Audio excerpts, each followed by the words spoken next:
Magandang araw sa inyo mga kasabong at welcome back ulit dito sa ating YouTube channel na Logis Sisiw Academy. Master Marcos ulit ito ng Team Logis. So, pag-usapan natin ngayong araw na to ang dalawang season ng pagsasabong. Habang maulan sa labas dahil dito naglandfall ang bagyo, hindi tayo makapag-shoot sa labas. So, dito muna tayo mag-video. So anyway, pag-usapan natin sa video episode na to ang dalawang season ng pagsasabong. Dahil hindi ito na pag-uusapan ng karamihan. In fact, wala pa akong naririnig na ganitong topic na pinag-uusapan. Kasi parang medyo sensitibo ang topic na to at ayaw pag-usapan ng karamihan. So anyway, ang topic na to natin is dalawang season ng pagsasabong. Una, winning season. Pangalawa, losing season. So, dalawang season ng pagsasabong, winning saka losing season. So, unahin muna natin ang winning season. So, ano nga ba ang winning season na tinatawag at bakit nagkakaroon ng winning season at paano natin ma-maintain ang winning season? Kasi, ito, pansinin nyo, sa lahat ng labanan, sa buong Pilipinas o sa saan mang parte ng lugar ng mundo, ang sineselebrate is yung panalo. Wala naman nagsa-celebrate ng talo, di ba? So, pag natalo ka, solo mo. Pag panalo ka, isa-celebrate mo yan, isa-celebrate lahat ng nakapaligid sa'yo. So, sa sabong, dahil napaka-toxic ng culture natin, kahit masaya, pag nanalo ka, ang manok mo super. Pag natalo ka, ang manok mo bulok. So, ganyan, So, pag sa sabungan, maraming nag-iidolo sa'yo. Pag nananalo ang manok mo. Paglabas mo, minsan, makakarinig ka, bulok naman ang manok nun eh.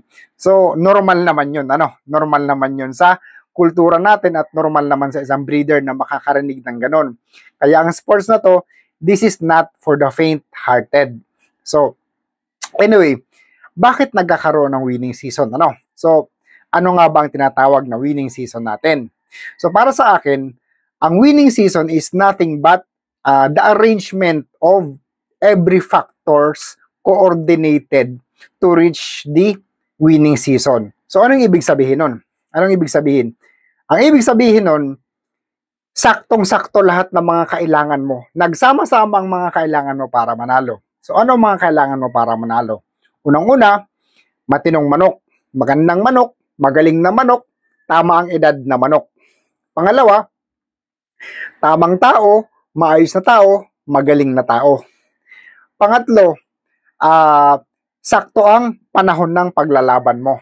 So, medyo maluwag ang budget mo, maluwag ang pera mo, masarap maglaro ng ganon. Kasi kung ang pera mo medyo masikip, kulang ang budget mo, pipilitin mong manalo para magkapera, mabigat manalo.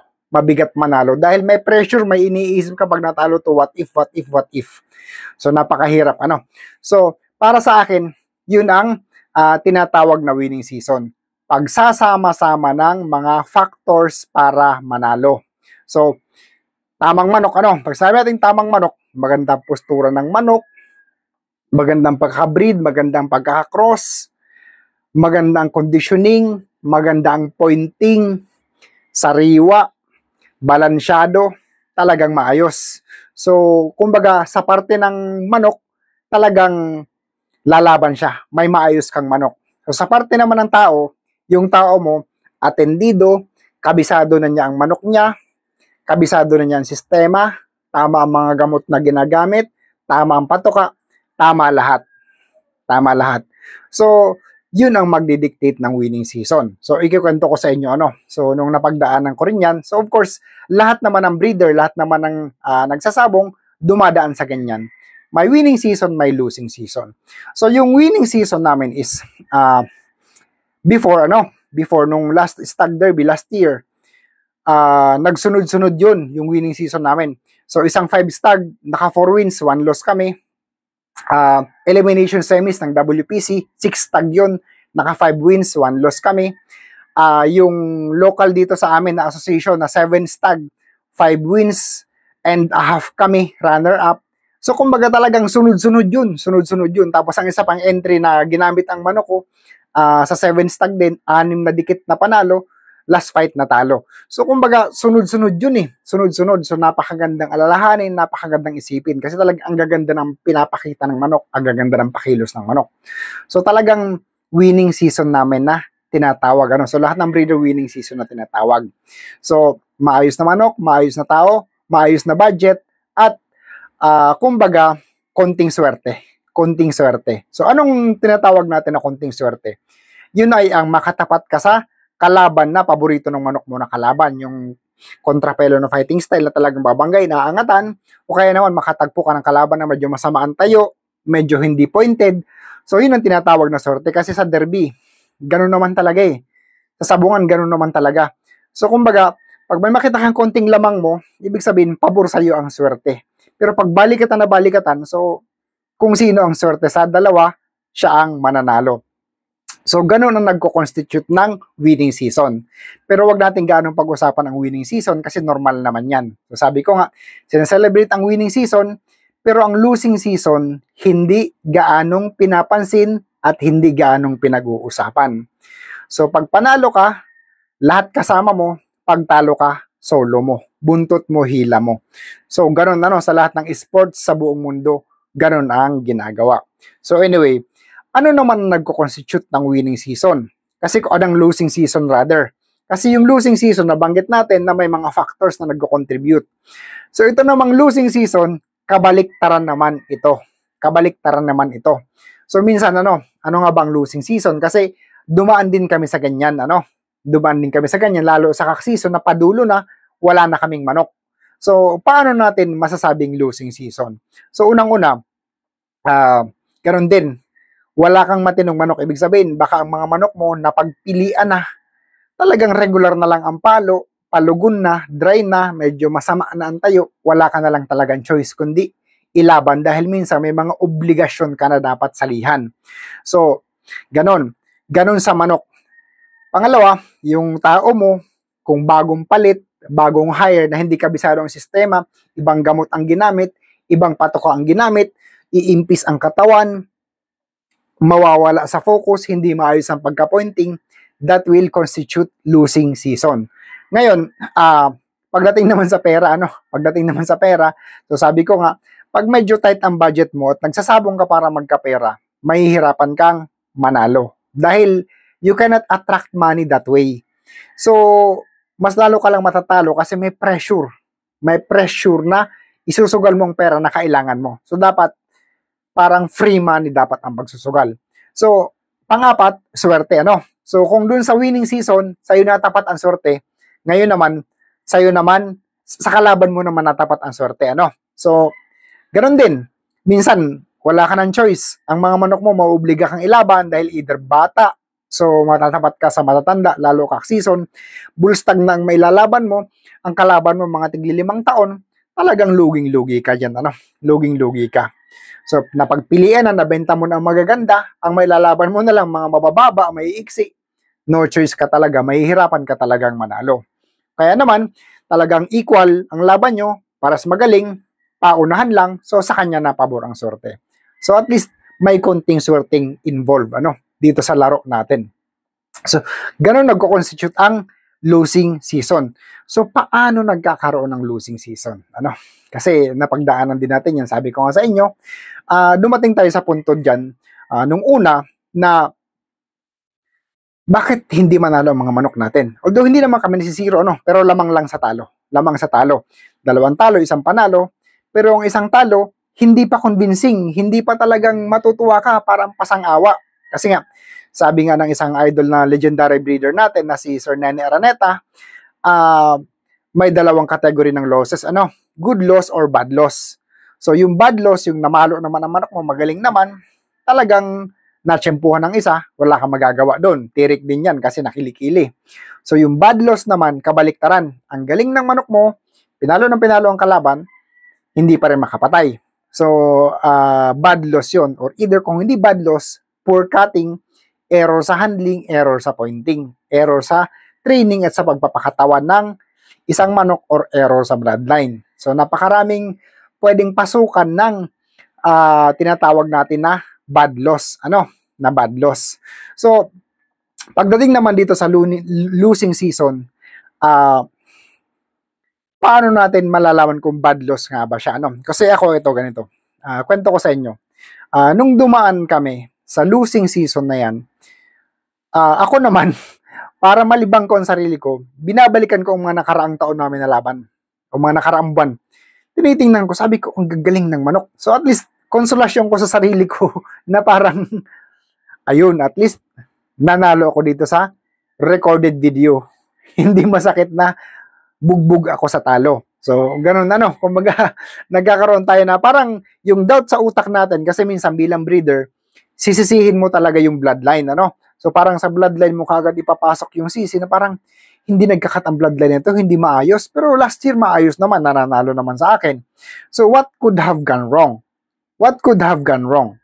So, ngayon, minsan, yun nga, sabi ko sa inyo, pag nagmumuni-muni ako, nire-review ko ang video para libangin ko ang sarili ko, and then doon napapasok yung aha moment natin. Pag sinabing aha moment, yun yung mapapansin mo, bakit nitong mga laban na to ang gagaling ng manok ko? Bakit ito parang naglalakad, gumigiri, mahina pumihit, malamya pumalo? So bakit? So doon mo malalaman yung talo mo pala is a bad loss. So pag nangyayari yun, ang ginagawa ko, mini-meeting ko yung conditioning team ko. Sabihin ko sa kanila, bakit ganito ang kilos ng manok natin? Baka kulang sa moisture kasi summer ngayon, baka sobrang tubig kasi tag-ulan ngayon, ano ba ang feeds na ginagamit nyo? Baka may binago kayong feeds. Ano ba yung gamot na ginamit nyo? Baka may binago kayong gamot. So, dun lang naman So, minsan, mariremind din sila kasi tao lang din naman yan So, yun ang kagandahan kasi ng sports natin na to. No one can dominate. No one can dominate. At the same time, may human factor error. Kasi wala namang nakakapag-create ng perfect na system dito sa sports natin na to. So habang nire-review ko, ginagather ko lahat ng information na parang sabi ko, hindi naman ito ang kilos ng manok natin. So hanapin natin kung saan ang mali, hanapin natin kung saan ang problema. Sa conditioning, sa pointing, kung saan. Kasi kumbaga, sabi ko nga sa inyo, ang una mong pagdududahan yung bloodline, baka nga talagang pangit ang pagka-cross mo, pero parang minsan kasi pag foundation line mo yun, wala ka naman duda kasi tested mo na. So, ganun. So, pag na-identify yun, so, kagaya ng nangyari sa amin na ang manok namin talagang gumigiri, iba, hindi talaga, wala talagang malayong-malayo sa kinikilos ng manok namin. Kaya sabi ko, hindi yan ang kilos ng manok namin. So, dumating ako sa point na may nilaban kaming tatlo, 2 tabla, 1 panalo, pinakatay ko lahat. Kasi lahat buhay. Hindi tumukha ang 2 panalo. Sa inis ko. Kasi yung bloodline ang sinisi ko kaagad. Which is, mali pala ako. Kasi yung pala, may isang pellet na ginamit na pang-condition sa kapang-point na hindi ko alam na dinerecho hanggang sa pointing, yung pala ang nangyari. So, tumigas ang katawan ng manok. Ang palo niya maigsi na parang wala siyang lakas, very tight na matigas na ewan. So talagang hindi siya makasuntok ng maayos at gumigiri pa dahil nga hindi magandang pakaramdam ng manok So kumbaga matigas ang katawan. So dun namin na-identify ang problema. So nagpahinga kami ng 1 buwan, pagkatapos nun, dun na kami dumiretso sa sinasabi kong winning season nung una na-identify namin. Now, pwede bang idiretso namin yung winning season kung pwede? So para sa akin, pangarap natin yun. Lahat naman tayo nangangarap na dire-diretso dapat ang winning season. Kaya lang, maraming factor sabi ko nga sa inyo. So the more na mas mahaba ang winning season mo, asahan mo na darating na ang losing season. Bakit? Magtatanong kayo bakit? Unang-una, ubos na ang manok mo. Maubusan ka ng manok. Ang ibang manok mo niyan, baka pilit mo na lang ilalaban. So sabi ko nga sa inyo, ang isa sa factor ng winning season is maayos na manok. Pangalawa, mapapagod din ang mga tao mo. May stress din ang mga yan kung halos laging puyat, laging laban. So papasok na yung punto ng magkakaroon ng human error. So chance na rin yun para magkaroon ka ng losing season. Tapos, kasunod, yung minsan may tao ka na nagbakasyon or umalis or nagpalit ka ng tao. So, panibagong sistema, panibagong adaptation. So magko-contribute yun sa losing season. Kaya kumbaga, ito ang napansin ko. Bilang breeder, dapat hindi ka heavy sa laban. Dapat heavy ka lang sa breeding. From time to time, naglalaban ka para matest mo ang bloodline mo, ano? Kasi kumbaga, para sa akin, ang sports na to is sports na mayayaman. So, supplyan mo na lang ng manok ang mga mayayaman. Kung negosyo lang naman ang habol mo bilang isang breeder, isupply mo na lang sa mayayaman ang kailangan nila. Kasi hindi ka talaga naman yayaman dyan sa pagsasabong. Yung araw-araw halos gusto mong ilaban ang manok mo just for the sake na malaban sila, na malalo ka. You cannot do that kasi napakaraming factor and no one can dominate that ever since hanggang ngayon. So, para sa akin, if you really want consistency, pili lang dapat ang laban mo. Pili lang ang laban mo kung gusto mong humaba ang winning season mo. Piling-pili lang hanggang may manok ka na maayos, hanggang kompleto ang tao mo, maayos ang sistema, laban. Pero pag medyo kulang na ang seleksyon mo sa manok, kulang na ang manok mo, medyo tigil ka muna, Ipon ka na naman ng manok, hintay ka na naman ng tamang season para makapaglaban ka ng manok na perfect para sa'yo, ng manok na gusto mo. Pag nagpalit ka ng tao, hintayin mo muna na makabisado nila ang sistema mo, yung manok mo, yung gamot mo, yung pagkain mo, hintayin mong makabisado nila, Kaya, tapos minsan may emergency sa pamilya, yung pera mo hindi dapat pansabong, magagamit mo sa iba, at gusto mo magsabong, medyo mabigat maglaro at mabigat manalo pag ganyan ang nangyari. So, yun guys, So, para sa akin, that's what constitutes the winning season and the losing season, Specifically ang losing season.